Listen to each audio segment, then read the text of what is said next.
बात आज की चैनल के कार्यक्रम मुद्दा में मैं सुधीर तोमर आप सभी का हार्दिक स्वागत और अभिनंदन करता हूं। आज मुद्दा में एक सामयिक मुद्दा हमने उठाया है और वो मुद्दा है लोगों के स्वास्थ्य से, जन स्वास्थ्य से जुड़ा हुआ। हम जैसा कि सभी परिचित हैं कि 2-3 दिनों में पिछले हमने पाया है कि किशनगढ़ के अराई रोड पर एक गांव के पास एक महिला का नीम हकीम खतरे जान वाला इलाज हुआ, जिससे उसकी जान खतरे में पड़ गई। ये सिर्फ एक नाम है या एक बात है, ऐसी घटनाएं हमारे चहुं ओर लगातार रोजमर्रा में घटती ही रहती हैं। हमें सिर दर्द हुआ, हम डॉक्टर के पास जाने के बजाय किसी नीम हकीम के पास चले गए, उसने कोई क्रीम लगा दी, उस क्रीम से एलर्जी हो गई। इस तरह की घटनाएं कि हमारे पेट दर्द है, हम मेडिकल स्टोर पर सीधे चले गए और दवा ली और दवा लेने के बाद उल्टी और दस्त लग गए और हमें अस्पताल में एडमिट होना पड़ गया। ये घटनाएं जो घटती हैं, ये अज्ञानता के साथ साथ हमारी अरुचि और हमारे अड़ियल रवैये का भी प्रतीक है कि हम डॉक्टरों के यहाँ जाकर के दवाई क्यों लाएं, डॉक्टरों को फीस क्यों दें, यूं ही तो इलाज हो जाएगा। ये जो हमने सोच विकसित की है अपने समाज में, अपने अंदर, उससे बचने की ज़रूरत है। रोज़मर्रा में ऐसी घटनाएं घट ही रही हैं। इसी विषय पर बात करने के लिए आज हमारे साथ हैं निजी चिकित्सक संघ के पूर्व अध्यक्ष, भाजपा प्रदेश सह संयोजक चिकित्सा प्रकोष्ठ के और उसके साथ ही IMA के अजमेरू चैप्टर के अध्यक्ष डॉक्टर कुलदीप शर्मा जी। आपका अपना यहाँ निजी चिकित्सालय है और आप बड़े ही दयालु किस्म के डॉक्टर हैं, क्योंकि ये माना जाता है कि जो भी आपके यहाँ गया उसका इलाज तो होना ही है, लेकिन उससे भी ज़्यादा उसकी संतुष्टि होती है। ऐसे मरीजों की बहुत लंबी कतार है, मैं भी अनेकों को जानता हूँ। मैं डॉक्टर कुलदीप शर्मा जी का हार्दिक अभिनंदन करता हूँ अपने इस शो में। नमस्कार। KG स्टोन हॉस्पिटल जो आना सागर के सामने स्थित है, वह आप ही का संस्थान है। डॉक्टर साहब से आज, क्योंकि आपके सामाजिक सरोकार बहुत गहरे हैं, इसलिए हमने डॉक्टर साहब को बुलाया है अपने चैनल पर और हम ये जानना चाहते हैं, डॉक्टर साहब ये बताइए कि आम आदमी डॉक्टरों तक क्यों नहीं पहुंच पा रहा, सीधे मेडिकल स्टोर या किसी नीम हकीम के पास जाकर इलाज क्यों प्रेफर करता है? मैं आपका बहुत बहुत धन्यवाद देता हूं कि आपने मुझे इस समसामयिक विषय पर आपने मुझे बोलने के लिए बुलाया। सबसे पहला इसमें आज कहते हैं अभी झोला छाप डॉक्टर, और ये शब्द जो बन गया है झोला छाप डॉक्टर, ये एकदम कंट्राडिक्टरी शब्द है। एक तो झोला छाप हो गया और साथ में डॉक्टर लगा देते हैं। डॉक्टर के साथ तो इज्जत बन रही है और झोला छाप लगा के हम उसकी इज्जत भी खराब कर रहे हैं। तो इस तरह का जो शब्द है, इसको प्रचलन में बंद करके आपने जो बहुत अच्छे शब्द काम में लिए, पहली बार मैंने किसी वरिष्ठ पत्रकार के मुंह से इस तरह का शब्द सुना है कि उन्होंने झोला छाप डॉक्टर शब्द काम में नहीं लिया, जबकि ये शब्द हम लोग भी काम में लेते हैं। ये शब्द ही गलत है। अब इसके बारे में क्या है कि सबसे पहले हमें बचपन से सिखाया जाता है कि पहला सुख निरोगी काया, लेकिन ये गरीब से गरीब आदमी से लेके अमीर से अमीर आदमी तक, ना समझ से लेकर बुद्धिमान से बुद्धिमान व्यक्ति तक के दिमाग में ये बात नहीं घुसती है कि पहला सुख निरोगी काया ही होता है।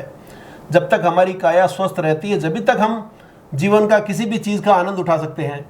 और निरोगी काया, अपने शरीर को महत्व देने के लिए सबसे पहले तो हमें स्वस्थ रहना चाहिए, और कभी जरूरत पड़े तो हमें एक एलिजिबल, एक ऑथेंटिक व्यक्ति के पास जाके उससे संबंधित इलाज लेना चाहिए। तो ये जो जन जागरण का काम आप लोग कर रहे हैं, यही इसका मेन उद्देश्य है आज की इस मीटिंग का, कि हम आम जन तक ये संदेश पहुंचा सके कि हमें जाना चाहिए क्वालिफाइड एक प्रॉपर व्यक्ति तक। अब आप समझिए कि मेडिकल में कौन आता है, डॉक्टर कौन बनता है। आप किसी का भी एग्जाम्पल ले लीजिए अपने आसपास में जानने वाले का। किसी क्लास में कोई टॉपर रहा होगा, 6ठी क्लास में फर्स्ट आया, फिर आते आते 12वीं क्लास में टॉप किया, फिर वो जाके आगे मेडिकल में घुसा, उसका सिलेक्शन हुआ, फिर उसने एक लंबी पढ़ाई करी, 6 साल की MBBS करी उसने, तब जाकर वो सिंपल MBBS डॉक्टर बनता है।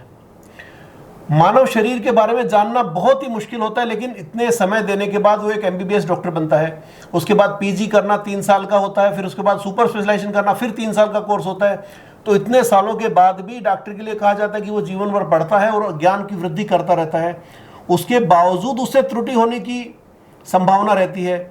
और हम हमारे शरीर को, जो कि बेशकीमती है, कहा जाता है 84 लाख योनियों के बाद हमें मानव शरीर मिला है, और हम उसका इतना निरादर कर रहे हैं कि हम किसी के पास भी जाकर कैसा भी इंजेक्शन लगवा दें जिसकी हमें रत्ती भर भी जानकारी नहीं है, क्या इंजेक्शन लगने वाला है, उसका क्या साइड इफेक्ट होने वाला है, क्या हम उससे ठीक होंगे, हम और तो भी नहीं बिगड़ जाएंगे, जो व्यक्ति इंजेक्शन लगाने वाला है क्या वो इंजेक्शन लगाने के लिए ऑथेंटिक है, ऑथराइज्ड है, क्या वो इंजेक्शन लगा देगा और उसकी कोई दिक्कत आ गई तो क्या उसको मैनेज कर सकता है। हम हमारे जीवन के साथ इस तरह का खिलवाड़ कैसे कर सकते हैं।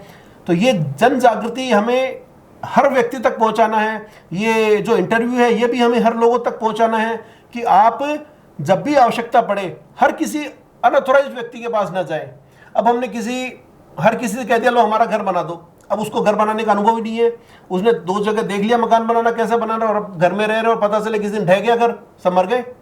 तो इसके बजाय हमें एक ऑथराइज्ड व्यक्ति जिसको काम करना आता है, जिस काम के लिए वो दक्ष है, उसकी उस पर्टिकुलर फील्ड में हमें राय लेनी चाहिए। और हिंदुस्तान में ईश्वर की कृपा से, वर्तमान भाजपा सरकार की भी मेहरबानी से मानिए, अभी डॉक्टर्स की कमी नहीं है।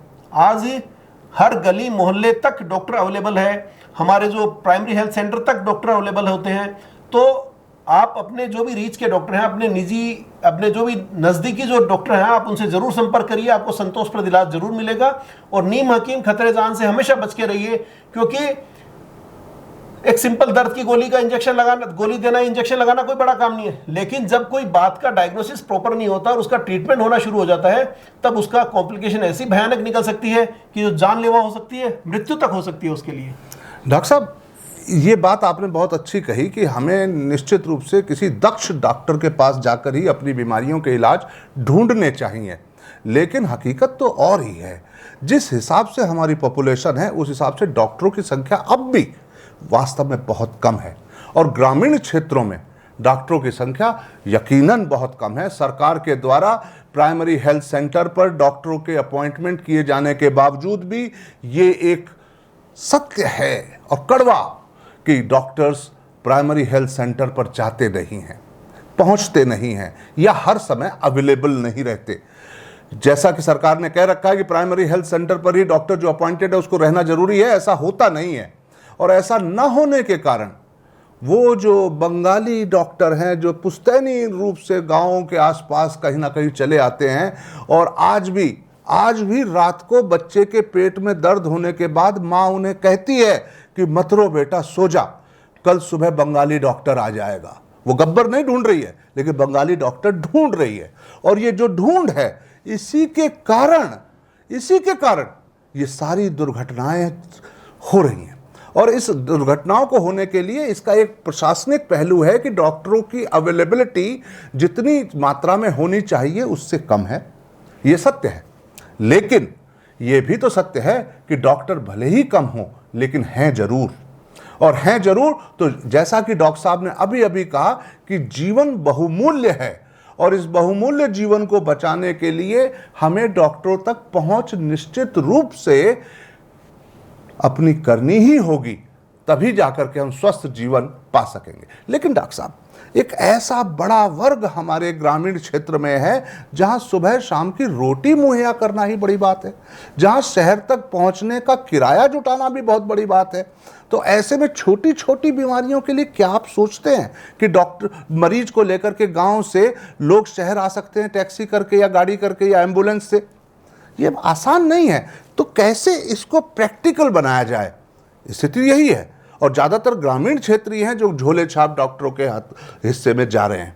उनको जिंदा करना है, उनको जागरूक करना है, और हमें कहीं मरीज को डॉक्टर तक लाना है, लेकिन यह भी तो जरूरी है कि डॉक्टर भी मरीज तक पहुंचे।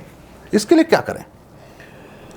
इसके लिए राजस्थान सरकार ने भी बार बार वैकेंसीज निकालकर हर प्राइमरी हेल्थ सेंटर तक डॉक्टर को उपलब्ध कराने का टारगेट जो गवर्नमेंट कर रही है, और उस काफ़ी हद तक उसमें अचीवमेंट भी मिल रहा है। दूसरी बात ये कहना चाह रहा हूँ कि हम भी अभी भी इस बात के लिए हम पूरी तरह तैयार नहीं हुए हैं कि जो बंगाली डॉक्टर बोल रहे हैं उनको झोला छाप डॉक्टर बोल रहे हैं, वो डॉक्टर नहीं होते हैं, वो क्वेक होते हैं, वो फर्जी लोग होते हैं।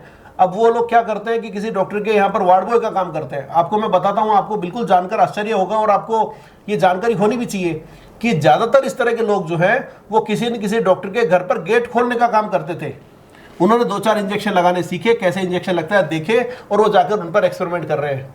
और हमें जानवर की इससे भी ज़्यादा खराब कंडीशन में वो ट्रीट कर रहे हैं कि वो आदमी को कुछ नहीं पता, इंजेक्शन का नाम सुन लिया उसने और इंजेक्शन कैसे लगाना है, उसको लगाना कैसे है, कैसे नहीं लगाना, किसी तरह की जानकारी नहीं होने के बावजूद वो उसको इस्तेमाल कर रहे हैं। और जब हम कह रहे हैं कि कल सुबह बंगाली डॉक्टर दिखाएंगे, कल सुबह तो वो अपने असली डॉक्टर ही मिल जाएगा ना, हम क्वेक को क्यों दिखाएंगे कल सुबह? सरकारी अस्पतालों में फ्री में मिल रही है, सारी दवाइयाँ फ्री में मिल रही है, डॉक्टर फ्री में अवेलेबल है। थोड़ा इंतजार करना पड़ता है हमको, तो अच्छी चीज़ के लिए थोड़ा सब्र तो रखना ही पड़ता है। और शहरों में हर तरह के डॉक्टर, आपको एक जानकर और बड़ा खुशी होगी कि एक पेशेंट, मेरा अनुभव है, एक ये मैं यूरोप की बात बता रहा हूँ, इंग्लैंड का कोई पेशेंट था, उसको पथरी की बीमारी थी, उसको वहाँ अपॉइंटमेंट लेने में 1 महीना लग गया यूरोलॉजिस्ट से, फिर उसके बाद जांच होने में 1 महीना लग गया, होते होते 1 साल तक उसकी पथरी का ट्रीटमेंट नहीं हो पाया। वो हमारे पास आया राजस्थान में, अजमेर में। वो आया, सुबह मैंने देखा, दोपहर में भर्ती करके ऑपरेट किया, अगले दिन सुबह छुट्टी कर दी उसकी। तो हिंदुस्तान में इलाज इतना खराब और इतना डिलेड नहीं है जितना हम सोच रहे हैं। और बहुत डॉक्टर आराम से इजीली अवेलेबल रह रहे हैं आपको। तो आप कोशिश करें, हर ग्रेड के डॉक्टर मिल जाते हैं अपने को, MBBS मिलते हैं, PG स्पेशलिस्ट मिलते हैं, सुपर स्पेशलिस्ट मिलते हैं, और हम हर किसी डॉक्टर से सेम डे बिना प्रायर अपॉइंटमेंट के लगभग मिल ही पाते हैं। कि जरूरी नहीं पर्टिकुलर डॉक्टर से मिल पाए, लेकिन उस स्पेशलिटी के किसी न किसी डॉक्टर से हमारा अपॉइंटमेंट निश्चित रूप से जिस दिन हम चाहें उस दिन मिल ही जाता है। ये कम से कम राजस्थान की स्वास्थ्य व्यवस्था इतनी अच्छी है, और भारत की भी मान के चलिए आप। तो हमें कोशिश करनी चाहिए कि एक क्वालिफाइड व्यक्ति से ही हमारा इलाज कराया जाए। ये बात सही है कि आर्थिक व्यवस्था अभी हिंदुस्तान को अभी आगे और बढ़ना है, और हिंदुस्तान उस दिशा में आगे बढ़ रहा है। जरूर निश्चित रूप से मोदी जी के नेतृत्व में भारत और अच्छी अर्थव्यवस्था बनेगा, और हर व्यक्ति तक आसानी से खर्चा करने का, इलाज कराने का, अच्छी जीवन शैली जीने का जरूर उनको अधिकार मिलने ही वाला है। तो एक बात तो है, वो ये है कि डॉक्टर साहब की बातों से ये स्पष्ट हो गया है कि हमें किसी नज़दीक के अनट्रेंड व्यक्ति से इलाज लेने के लिए उत्साहित नहीं होना है, विवश भी नहीं होना है। लेकिन हमें याद रखना है कि मान लीजिए कि किसी और डार में बीमारी हुई, कोई परेशानी हुई, कोई दर्द हुआ, तो हमारे राजस्थान की बहुत समृद्ध परंपराएं हैं जिनमें जिसे हम कहते हैं दादी माँ के नुस्खे। तो घरेलू उपचार लिए जा सकते हैं जिनके साइड इफेक्ट नहीं है कम से कम, और लेकर के अगले दिन सवेरे हम शहर के किसी नज़दीकी शहर की तरफ आगे बढ़ सकते हैं। वहाँ जाकर किसी अच्छे डॉक्टर से संपर्क करके बीमारी का इलाज ले सकते हैं। तो ऐसा मुश्किल नहीं है जैसा मुश्किल हमें दर्शाया जाता है। मेन बात एक और है, समस्या यह है कि शहर के भूल भुलैये में आकर के जब एक मरीज और उसके परिजन खड़े होते हैं बस स्टैंड पर, तो उन्हें यह समझ में नहीं आता इसकी जो बीमारी है उसे लेकर किस डॉक्टर के जाया जाए। युग आधुनिक हो चुका है, मोबाइल पर समस्त सूचनाएं उपलब्ध हैं, ये सब जानते हुए भी ऐसी बहुत बड़ी पॉपुलेशन है डॉक्टर साहब जिन्हें यह समझ में नहीं आता कि बेटी रो रही है रात से, इसके पेट में दर्द कह रही है, अब मैं जाऊं कहां? जेलन किसी सरकारी अस्पताल में जाऊं, तो सरकारी अस्पताल में जाने के बाद बच्ची लगातार रो रही है, लेकिन आपका नंबर आने में समय लग रहा है, और आप चाहते हैं कोई विशेषज्ञ चिकित्सीय सुविधाएं। तो ऐसे लोगों के लिए क्या एक डेस्क नहीं, हेल्थ डेस्क के नाम से शहर में नहीं होना चाहिए एक स्थान जहां मरीज आए, रजिस्ट्रेशन कराए, और वहीं से वहीं हम डॉक्टरों को अलॉट कर दें कि आप जाकर के उस डॉक्टर को या फला डॉक्टर को जाकर के या इस लिस्ट के अनुसार इन डॉक्टरों में से किसी भी डॉक्टर के यहाँ जाकर के इलाज कराएं। ये हमारे लोगों के लिए जो ग्रामीण समुदाय से विशेष रूप से आते हैं, इंटीरियर से आते हैं, उनके लिए बहुत बड़ी सुविधा नहीं हो सकती। बिल्कुल, आपका ये सुझाव जो है ये बहुत ही बेहतरीन सुझाव है। और इस तरह की वैसे हेल्प डेस्क जो होती है वो हर मेडिकल हॉस्पिटल या किसी भी हॉस्पिटल में, सरकारी हॉस्पिटल में, प्राइवेट में, सब जगह हेल्प डेस्क होती है जहाँ पर वो जानकारी ले सकता है कि मेरी इस तरह की समस्या है, मैं किस डॉक्टर को दिखाऊं, तो उसको जानकारी मिलती है। लेकिन आप जो कह रहे हैं कि ऐसी व्यवस्था हर एक दूसरी जगह पे भी होनी, जैसे बस स्टैंड पर, रेलवे स्टेशन पर, तो मरीज वहाँ से उतरा, वहीं से उसको जानकारी मिल गई कि वहाँ कहाँ जाना है, उसका टोकन नंबर भी वहीं से मिल जाए उसको, और वो वहाँ जाकर अपना बिना लाइन में लगे जल्दी से जल्दी अपना इलाज करा सके। तो ये सुविधाएं हमें सरकार को और हमें मिलकर करनी चाहिए, इसका जरूर निश्चित अच्छा परिणाम मिलेगा। इसी बीच में मैं बिना टॉपिक के ये बात और बताना चाह रहा हूँ कि जो अब क्वेक जो लोग होते हैं, जो अनक्वालिफाइड और अनट्रेंड लोग होते हैं, वो जो इलाज कर रहे होते हैं, उनका मेन टारगेट क्या होता है? एक स्टेरॉइड का इंजेक्शन लगाते हैं। स्टेरॉइड से एनाबॉलिक इफेक्ट आता है। एनाबॉलिक इफेक्ट पेशेंट को अच्छा लगता है कि मेरे साथ कुछ अच्छा हो गया, मेरे ऐसा इंजेक्शन लग गया, मैं अच्छा हो गया, जबकि वो उसकी बीमारी को सप्रेस कर रहा है, उसके लक्षणों को सप्रेस कर रहा है, और उसके लॉन्ग टर्म ऐसे साइड इफेक्ट होते हैं जिसको एक क्वालिफाइड डॉक्टर भी बड़ी मुश्किल से ठीक कर पाता है। तो हम अनजाने में अपना शरीर ऐसे व्यक्ति को दे रहे हैं जो उसके लिए उस योग्य नहीं है, और ऐसे इंजेक्शन लगा के उसे खराब और कर रहा है, ताकि कोई ढंग का व्यक्ति उसको ठीक भी नहीं कर पाता। बहुत बार देखते भाई, मेरे तो बंगाली उस डॉक्टर की दवाई उसकी लोग कहते हैं कि मेरे फलाने झोला साहब की दवाई सूट करती है, उन डॉक्टर की तो दवाई सूट नहीं करती, क्योंकि उसने आपके शरीर को इतना एडिक्ट बना दिया है। सब जो आप कई लोग देखे मैंने, भाई चाय की दुकान पे कोई बैठा है, उसने उसमें कोई अफीम या कुछ ऐसी चीज़ मिला के, कई लोग मैंने सुना ऐसा कि ऐसे चाय पिला देते हैं तो उसको आदत पड़ जाती है उस दुकान पे चाय पीने की। तो ऐसा ही ये लोग कर रहे होते हैं, आपके ऐसे इंजेक्शन लगा देते हैं कि आप एडिक्ट बन जाते हैं उस इंजेक्शन के। तो ये बात हमें समझनी होगी, और आप लोगों की जिम्मेदारी, पत्रकार महोदय की जिम्मेदारी आप लोगों की ज़्यादा बनती है इसमें कि जन जागृति आप ही के माध्यम से आसानी से आ सकती है, हर व्यक्ति तक ये पहुंचाई, आप बात पहुंचाएं। एक मेरी शिकायत भी है, अभी कुछ दिनों पहले न्यूज़ आई, माकड़वाली में एक डॉक्टर ने कोई नशीला पदार्थ खिलाकर और किसी महिला के साथ दुर्व्यवहार किया। अब वो डॉक्टर था ही नहीं, वो था झोला छाप, क्वेक। तो वो झोला छाप था, लेकिन हमने उसको डॉक्टर बना दिया।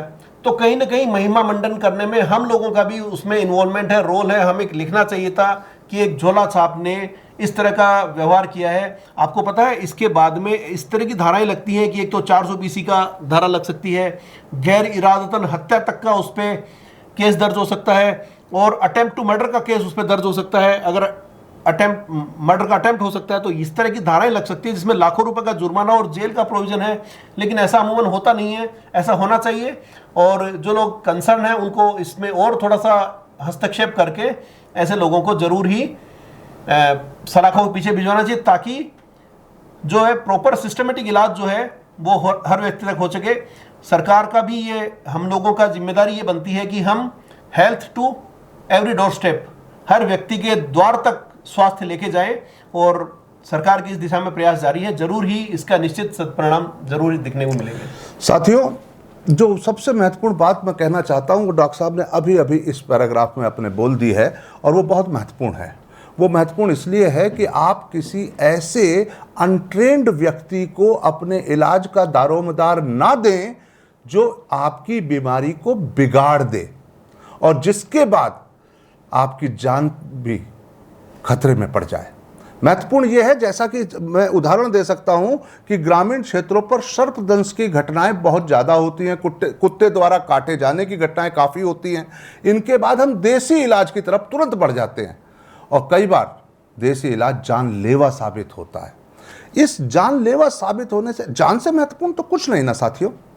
तो महत्वपूर्ण यह है कि हम भी शहर के वासिंदे, जहां तक हमारी आवाज़ पहुंच रही है, और अगर वो किसी ग्रामीण हलके से, ग्रामीणों से जुड़े हुए हैं, तो वो भी अपने ग्रामीण साथियों को ये बताएं कि किसी भी अनट्रेंड डॉक्टर से कोई इलाज लेने के बजाय आपका शहर जाकर, अगर आपके अड़ोस पड़ोस में कोई ट्रेंड डॉक्टर अवेलेबल है, आपकी पीएचसी में है, तो वहाँ जाकर इलाज लें, ताकि आपके स्वास्थ्य को सबसे उत्तम सुविधाएं प्राप्त हो सके।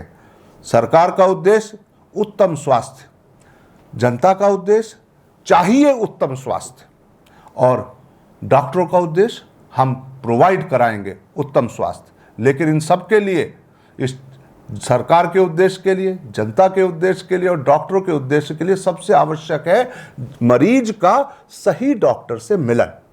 और ये वो कड़ी है जहां हम सबको एक दूसरे की मदद करनी होगी, हम सबको एक दूसरे को समझाना होगा सिर्फ ये कि सही और ट्रेंड डॉक्टर के यहाँ ही जाना चाहिए। और अगर ये बात जागरूकता अभियान के रूप में हम सबके अंदर व्याप्त हो गई, तो मानिए कि कुलदीप जी का ये जो मिशन है ये सफल हो गया। आज की ये वार्ता सफल हो गई। बहुत बहुत धन्यवाद कुलदीप जी, आपका बहुत बहुत आभार। आपका बहुत बहुत आभार, आपने मुझे समय दिया, और और इतने सभी का बहुत आभार। फिर मिलेंगे किसी अगले मुद्दे पर। धन्यवाद।